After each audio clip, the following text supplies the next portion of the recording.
Buenas tardes. A punto de cumplir el próximo 9 de enero la provincia de Artemisa sus primeros 13 años de vida.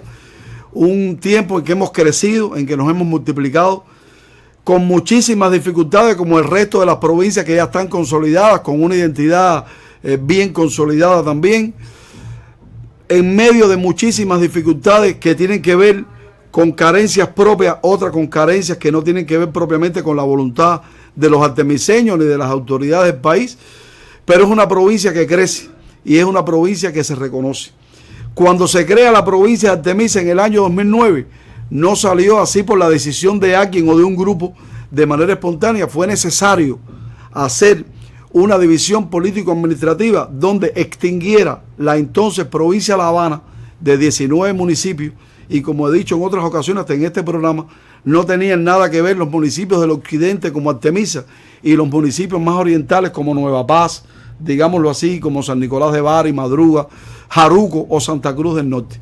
Era una provincia muy difícil además para la gobernabilidad, porque son 19 municipios en una gran extensión y era realmente difícil y se hacía necesario una nueva división político-administrativa que sustituyera aquella provincia Habana y la convirtiera, multiplicara en nuevas provincias que fueron Mayabeque y Artemisa. No sé por qué a veces se dice que Mayabeque es la más joven. ¿Será que se inauguró al otro día o una hora más tarde? Pero sí sé que son las dos provincias más jóvenes del país. Y hubo mucho que organizar y mucho que hacer para que las provincias surgieran y se desarrollaran de manera armónica. Y una de las cuestiones que se hicieron muy atinadas, por cierto, fue la creación de una comisión de la que se habla poco, tal vez porque no se conoce tanto. Es la llamada Comisión de Identidad. Una comisión que se creó en el mes de septiembre, comenzó a trabajar del año 2010. Una comisión vinculada a las autoridades del partido en la provincia, entonces La Habana todavía, con las nuevas autoridades de la provincia de Artemisa que iban a asumir nuevas responsabilidades partidistas y gubernamentales en la provincia de Artemisa. Pero esto fue en septiembre del año 2010. Bueno, pero aquella comisión, ¿para qué se creó? ¿Quién la conformó? ¿Quién la dirigió? ¿Cómo y dónde sesionó? ¿Qué resultados tuvo? Creo que aparte de un trabajo que se hizo hace muy poco, se publicó hace 2 o 3 semanas en el periódico El Artemiseño, en la página 8 salió un trabajo sobre esa comisión de identidad y alguna foto. Pero creo que no se ha hablado más de esa comisión que jugó un papel trascendental. Entonces yo les comento sobre la misma.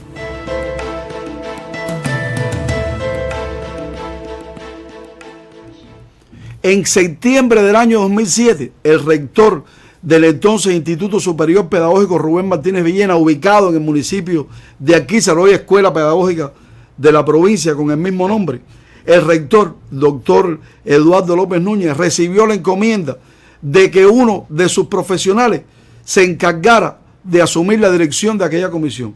Y muy atinadamente, sabiamente, el rector decidió que fuera el doctor en Ciencias Pedagógicas Oscar Rodríguez Díaz de Ceiba del Agua, un hombre con una trayectoria amplia como investigador, también como historiador, sobre todo como geógrafo. Es un sabio de la ciencia geográfica, un hombre que domina mucho, muy bien el mapa político del mundo y la manera en que se han movido las fronteras y las capitales. Y asumió Oscarito aquella comisión. ¿Quién conformó esa comisión? Directores de cultura de los municipios, de los museos municipales, historiadores locales de cada municipio. Estuvieron también trabajadores de planificación física del Instituto de Antropología de la Sociedad Espeleológica de Cuba. Recuerdo en aquel momento a Dani de la Sociedad Espeleológica y también del Centro de Antropología. Jan Robaina, el doctor en ciencia. Jan Robaina estuvo, en ese momento no era doctor en ciencia, como parte de la Sociedad Espeleológica de Cuba en la provincia de Artemisa. Estuvo la Unión de Historiadores de Cuba. En el caso personal estuve porque era el vicepresidente de la Unión de Historiadores de Cuba en la provincia de La Habana. Estuvieron directivos, periodistas, estuvieron los medios de televisión. Recuerdo a Osgalidia Noa por aquí, por el canal de televisión, que participó en varias ocasiones. Estuvo muy de acuerdo con aquella propuesta de Magdalena Peñarredonda como posible patriota insigne de la provincia, donde sesionó la comisión en el mausoleo, en un local antes de llegar a Puerta de la Huira a mano derecha, en el mausoleo, como dije, en los diferentes municipios a los que visitamos y fuimos viendo cuáles eran los elementos identitarios, aparte del soporte investigativo que había. Sesionamos en muchísimos lugares. ¿Cómo lo hacíamos? Lo hacíamos dirigidos, por supuesto, y vinculados al partido. Recuerdo al compañero Eduardo Cruz Pérez, que al crearse la provincia de Artemisa asumió como el ideológico, ¿no? Decimos así, en el partido, en la sede, en el comité provincial del partido. Recuerdo a Julia Domínguez Ascué, que trabajaba en aquel momento, fue la primera persona que ocupó la responsabilidad de la delegación del ICRT en la provincia. Recuerdo a Nancy, una compañera de cultura provincial de La Habana, que asumió la dirección de la comisión para coordinar con el gobierno y el partido, pero en realidad quien dirigió la comisión, repito, fue el doctor Oscar Rodríguez Díaz, y yo lo voy a dejar con un video donde él mismo dice lo que significó para él y para Artemisa el trabajo de esa comisión. Encabezar a finales de 2010 el grupo multidisciplinario encargado de redactar un libro de apuntes sobre la futura provincia de Artemisa, enclavada entre municipios entonces pinareños y habaneros en el corto plazo de 4 meses, fue una designación no solo sorpresiva, sino también agradable y retadora. La labor fue intensa y, en mi opinión, cumplió con creces las expectativas, para lo cual el apoyo de las autoridades partidistas y gubernamentales de la entonces provincia de La Habana fue vital. Guardo en mi memoria la experiencia como un relámpago inolvidable de gratos recuerdos sobre un magnífico colectivo de trabajo que fue integrado por historiadores y directores municipales de cultura, de museos municipales, de instituciones locales, metodólogos, proyectistas, profesores e investigadores, cuya obra llegó a puerto seguro en el plazo solicitado.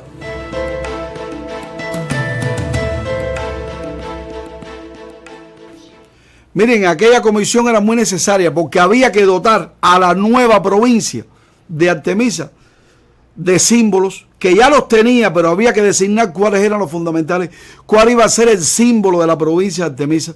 Bueno, finalmente, entre los muchos que se propusieron, por ejemplo, se hablaba del Salto de Soroa, se hablaba del Pan de Guajaibón, la 9ª elevación de Cuba, la máxima elevación del occidente cubano, con 700 metros sobre el nivel del mar, y se habló del cubo de la Victoria que corona el mausoleo a los mártires de Artemisa. Hubo discrepancia porque se decía no, porque en la primera página del periódico Granma ya está como símbolo ahí el cubo del mausoleo, pero finalmente se autorizó que fuera el cubo del mausoleo. Se debatió mucho sobre el patriota insigne de la provincia de Artemisa. Todos los patriotas insignes, o sea, en todas las demás provincias del país, incluso Mayabeque, el patriota insigne de la provincia, es un patriota representativo de la etapa de guerras por la independencia. Artemisa la marca una nueva generación de jóvenes, la generación del centenario, que asaltó en Moncada, y se decidió entre Carlos Baliño, Orlando Nodalce, Eduardo García Lavandero, Magdalena Peñarredonda, la representación femenina, Rubén Martínez Villena y Ciro Redondo, que finalmente fuera Ciro Redondo García. Se asumió que fuera honrosamente, nos distingue no solo por la valía de un combatiente como ese, que fue de avanzada en una generación de vanguardia, sino porque es único en el concierto de los patriotas insignes de las provincias, porque, repito, es el único que pertenece a una etapa diferente, a la etapa de lucha insurreccional. El escudo de la provincia también, que es el mismo escudo nacional, mantiene la misma estructura, pero con pabellones diferentes. Prevalece el color marrón, el color carmelita, el color de la tierra artemiseña. Prevalece el cubo del mausoleo, donde en el escudo nacional hay una llave. La caña, el café, como las ramas que le hacen custodia al pabellón central del escudo nacional. Y además, esa comisión fue la que se encargó, el propio doctor Oscar Rodríguez Díaz, de designar a los 7 autores, entre ellos él, para escribir un libro que debía quedar así: Artemisa, apuntes de una provincia, con la historia de la provincia, que no la tenía todavía, desde las historias de los municipios. Es un libro que se publicó en el año 2017 y que tuvo otra edición hace 2 años atrás. Es el resultado, el gran resultado de aquella comisión que hoy cada uno de sus miembros, que fueron muchos, deben estar de fiesta esperando el advenimiento de un nuevo aniversario de la provincia, en esta ocasión el 13 aniversario, porque sin duda los que integramos aquella comisión jugamos un papel importante, guiados por otros, y yo diría que fueron decenas los que trabajamos, pero fueron cientos los que influyeron y determinaron en aquella comisión. Y finalmente llega Fidel allí al Parque Céspedes, o sea, frente al Parque Céspedes del Ayuntamiento de Santiago de Cuba, hoy ya casi convertido en el Museo del Frente Guerrillero José Martí, dirigido por Fidel, y decreta el triunfo de la revolución. Comienza un proceso de reorganización, pero antes de Fidel llegó a La Habana Manuel Urrutia, que había sido designado por una junta revolucionaria como el primer presidente de la revolución cubana, del gobierno revolucionario, cuando triunfara la revolución. Es por eso que llegan aquí, entre el primero y el 2 primero, un grupo de personas a La Habana que ya eran encargados de dirigir el país, y después que llega Fidel el día 8.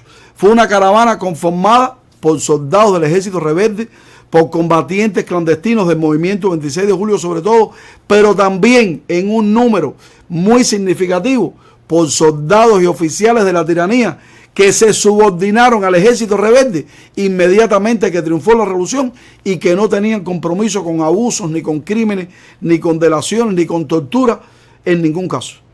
Y acompañaron a Fidel, y no pocos de ellos formaron parte de la escolta que cuidó a Fidel a lo largo de toda la caravana de la libertad. Yo los dejo, no sin antes prometerle que pronto vuelvo con otra historia, y usted recuerde, si quiere conversar con otra persona sobre este tema, lo escuchó aquí en Vericuetos.